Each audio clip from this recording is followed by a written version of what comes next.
Merebaknya virus corona memaksa interaksi sosial diminimalisasi sehingga berdampak pada aktivitas ekonomi masyarakat yang menurun. Imbasnya ketersediaan kebutuhan pokok masyarakat juga terganggu.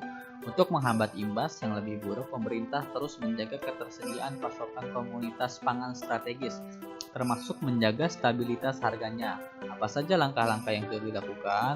Ada beberapa upaya yang dilakukan pemerintah Kementerian Pertanian, yaitu mencoba menjamin ketersediaan pangan yang cukup, yang dimana dilakukannya mentoring harian seluruh Indonesia mengenai ketersediaan pangan di Indonesia.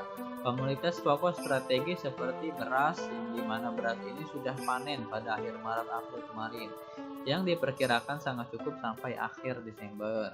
Ketersediaan yang artinya produksi. Pemerintah Kementerian Pertanian selalu memberi dorongan dan memberi motivasi bantuan kepada petani untuk selalu meningkatkan produksinya, menjamin produsennya. Adapun upaya untuk mampu melakukan distribusi pangan itu dengan baik.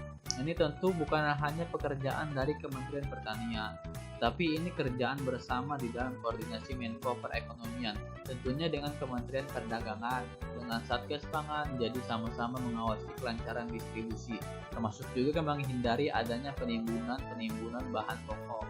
Bila ada pelanggaran kesepakatan dengan supplier dan produsen, adapun yang dilakukan oleh Kementerian Pertanian dan produsen, yang dilakukan oleh Kementerian Pertanian tentunya adanya sanksi. Sanksi berupa pencabutan izin usaha dan sanksi detailnya Satgas Panganlah yang menanganinya. Untuk mengawasi lapangan, di lapangan ada 3 komponen yang terlibat. Yang pertama itu adalah Kementerian Pertanian.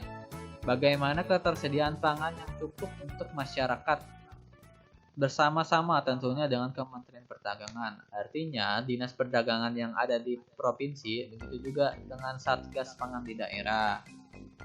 Pemerintah tidak boleh memungkiri bahwa yang namanya Corona COVID-19 ini akan berdampak kepada pangan.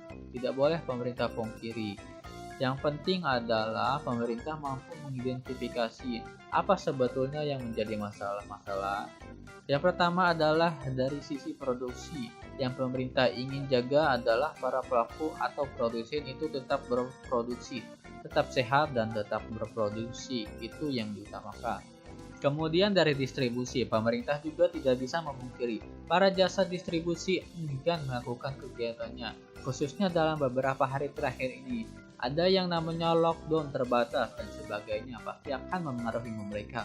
Oleh karena itu, perlu adanya investasi pemerintah untuk memperlancar distribusi tersebut. Kita tahu misalnya, beras di DKI Jakarta itu 1 bulan kebutuhannya 25.000 ton.